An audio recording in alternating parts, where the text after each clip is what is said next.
Buenas tardes, vamos a hablar hoy día sobre la radiografía de tórax en neumología. Vamos a hablar sobre algunos conceptos básicos y principalmente cómo leer una radiografía de tórax en neumología. Mi nombre es Sebastián Amares Romero y empezamos. Primero hay que saber el concepto esencial de una radiografía, ¿no? Que es la técnica que a través del uso de rayos X permite obtener una imagen del interior del organismo. Aquí podemos ver la imagen, ¿no? Que puede ser una radiografía de tórax, una radiografía de abdomen, una radiografía de algún hueso, por ejemplo. Y tiene también, de diferentes formas, se la puede tomar posterior anterior, anteroposterior, lateral, Lauren, etcétera, ¿no? Para leer una radiografía siempre hay que seguir un orden, que sería de afuera hacia adentro y de arriba hacia abajo. Es decir, siempre hay que leer, hay que ver primero el continente y luego ver el contenido. Si hablamos de continente nos referimos a huesos, tejido celular subcutáneo, piel, etcétera, donde podemos observar, por ejemplo, un enfisema subcutáneo. Y de ahí nos pasamos al adentro, o sea, al contenido, de arriba hacia abajo, ir viendo, ¿no? El mediastino, botón aórtico, corazón, eh, trama broncovascular, etcétera. Siempre en esa forma, en esa línea, ¿no? Para ir mejor conociendo algunos conceptos e ir entendiéndole mejor a la radiografía, hay que saber este concepto que es muy importante, que son las densidades, que son de varios tipos. Como aquí tenemos dos imágenes que nos van a ayudar a saber diferenciar cada estructura que existe en la radiografía. Por ejemplo, si encontramos una imagen negra, nos va a indicar que es presencia de aire. Si encontramos una imagen un poco más clara, pero un poco más gris, como acá, nos va a indicar la presencia de grasa.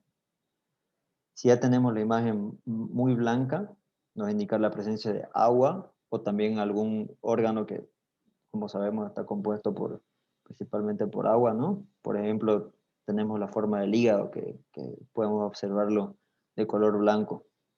Calcio, obviamente el hueso, que también es de color blanco.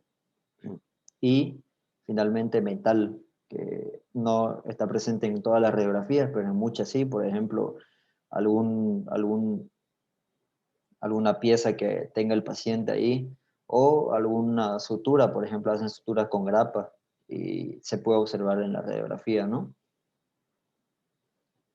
Vamos a pasar a la valoración técnica. La valoración técnica es muy importante para leer una radiografía de tórax. Consta de 7 pasos muy importantes para leer una radiografía. Eh, y saber si la radiografía está bien tomada o está mal tomada. Eh, Vamos a empezar con el número 1, que es el nombre o marca a la derecha. En muchos hospitales también les ponen un punto aquí, o simplemente el nombre y el nombre del hospital, etcétera, la fecha. Pero nunca hay que ver solo la marca, nunca hay que confiarse solo en ver el nombre, digamos. Hay que valorar cada parte de la radiografía. Por ejemplo, ha habido muchos casos que se han puesto tubos en el lugar incorrecto y especialmente hay que valorar muy bien en un punto número 1 si se va a hacer algún procedimiento, alguna cirugía para estar 100% seguro, ¿no? También ha habido pacientes que han nacido con situs inversos y también ha habido esos problemas también. Hay que guiarse principalmente por la densidad oleosa. Hay que ver agua, presencia de hígado en la parte derecha y en la parte izquierda botón aórtico y corazón.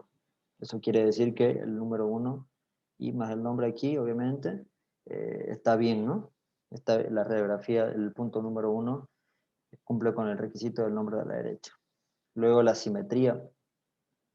Hay que observar, trazar una línea entre las alturas de los hombros. Aquí podemos decir que los hombros están simétricos o asimétricos, ¿no? Eh, por ejemplo, aquí está asimétrico. Eh, un problema en la simetría nos puede indicar algún problema de la columna, por ejemplo, o algún problema pulmonar también, que hace que la simetría placa de tórax o del cuerpo, en este caso, se vaya hacia un lado. Como en esta imagen trazamos una línea recta de la altura de los hombros y podemos observar que no coincide con la parte de aquí. Vamos a pasar al punto número 3, que también este es muy importante, la rotación. Aquí hay que ubicar las apófisis espinosas de la columna y, por ejemplo, aquí esta es normal, apófisis espinosa de la columna y donde terminan las clavículas. Aquí termina una clavícula y aquí termina una clavícula. Y trazar una línea recta y esa línea tiene que ser del mismo tamaño, tiene que medir lo mismo en ambos lados. Puede haber un desvío a la izquierda o, o aquí podemos ver un desvío a la derecha. Aquí podemos ver una placa también que está bien rotada, o sea, no tiene ningún problema. Si está rotada hacia la derecha, como en este caso, la tráquea se puede ir a la izquierda. La tráquea se va a ir a la izquierda y si vemos la tráquea, si está desviada a la izquierda, es que algo la empuja, como un derrame, por ejemplo. O algo la tracciona, como alguna fibrosis también, ¿no? Y eso también es muy importante para nuestro diagnóstico final. Saber leer un poco bien la parte de rotación. En el punto 4 también es muy importante. Hablamos de la intensidad. Acá podemos decir si está blanda, normal o dura, digamos. Normal es cuando vemos 4 cuerpos vertebrales no penetrada o blanda, como lo había mencionado. Es cuando vemos menos de 4 cuerpos vertebrales o muy penetrada, o también se le suele llamar dura, más de 4 cuerpos vertebrales. Acá podemos ver una placa mal penetrada, como dijimos, también llamada blanda, que se ven menos de 4 cuerpos vertebrales, no se observa un menor número de cuerpos vertebrales y la película es demasiado clara. Aquí podemos ver, prácticamente no podemos observar nada de cuerpos vertebrales. Eso quiere decir que esta placa está mal penetrada.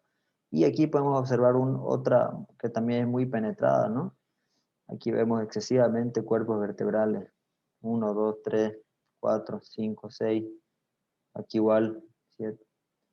Se observa la bifurcación traqueal y el parénquima pulmonar está muy, muy negro. Y eso quiere decir que la intensidad está elevada o la placa está muy penetrada. Como lo habíamos dicho, la normal es cuando podemos contar 4 cuerpos vertebrales. Ahora, la proyección, que también es muy importante, que puede ser PA o AP. Para eso, este es el camino que recorre el haz de rayos que sale del tubo hasta que atraviesa el cuerpo del paciente. Una radiografía póstero anterior, que sería hablando así de espalda, y antero posterior, el paciente mirando hacia la máquina, ¿no? Aquí podemos ver una radiografía AP, antero posterior, y otra póstero anterior. Aquí también vemos una, ¿no? Para saber el, el, el, si es una radiografía póstero anterior o antero posterior, hay que identificar las escápulas, por ejemplo, aquí. Identifico su forma y si está por fuera, la escápula es PA. Para eso tengo que trazar una línea imaginaria en hemitórax, veo la escápula y finalmente aquí no las puedo ver. Eso quiere decir que, y aparte el paciente se encuentra con los brazos abiertos, significa que es PA. Y nos ayuda también a ver con mejor forma otros órganos, ¿no?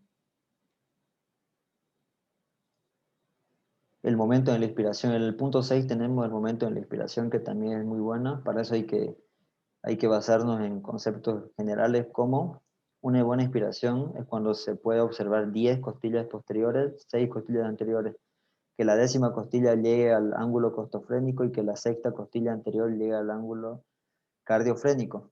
Y en expiración menos de 10 costillas posteriores. A ver, aquí por ejemplo visualizamos 10 arcos costales, o sea, quiere decir que está en una inspiración excelente. Vamos a ir contando. Aquí tenemos 1, 2, 3, 4, 5, 6. 1, 2, 3, 4, 5, 6, 7, 8, 9, 10. Eso quiere decir que tenemos 10 costillas posteriores, o las horizontales, y 6 anteriores. Quiere decir que la, la placa está bien inspirada. Si no contamos estos requisitos, quiere decir que la placa está mal inspirada, ¿no? Aquí vamos a contar igual los espacios, ¿cuánto? 1, 2, 3, 4, 5, 6, 7, 8, 9 y 10. Y vamos por los 6. 1, 2, 3, 4, 5, 6. Termina en el ángulo cardiofrénico. La posición, ahora, hay varias formas de tomar una placa de tórax. Se puede ser sentado, acostado o de pie. Aquí podemos ver una radiografía. Nos podemos guiar por el diafragma. Aquí podemos ver el diafragma izquierdo y el diafragma derecho. El diafragma derecho. Aquí el diafragma derecho. El diafragma izquierdo, donde vamos a observar la cámara gástrica, ¿no? Y eso ya nos dice que el paciente se encuentra de pie.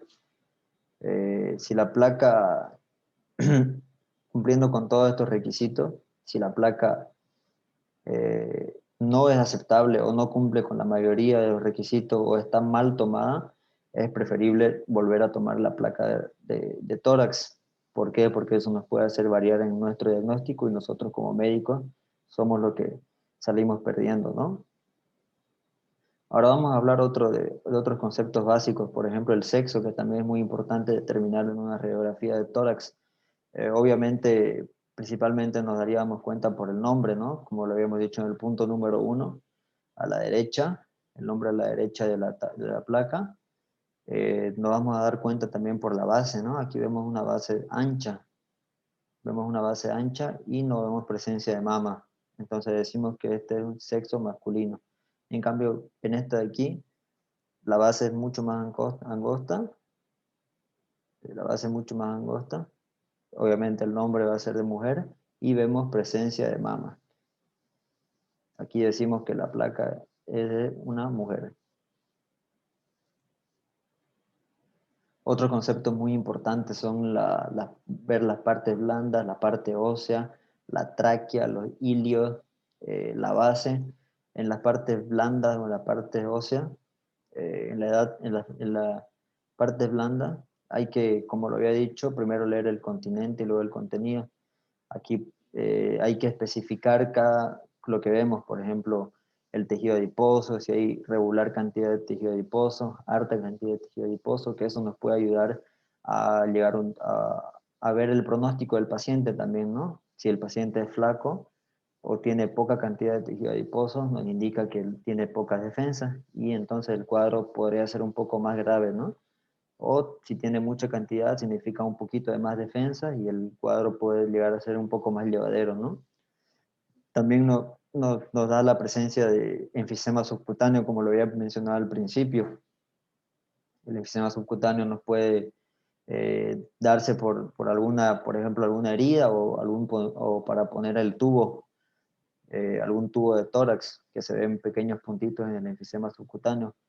En la parte ósea hay que valorar cada hueso de la parte de la radiografía y ver la edad. También se puede verificar la edad ósea, verificando la cortical, que la cortical es la parte blanquita que cubre los huesos.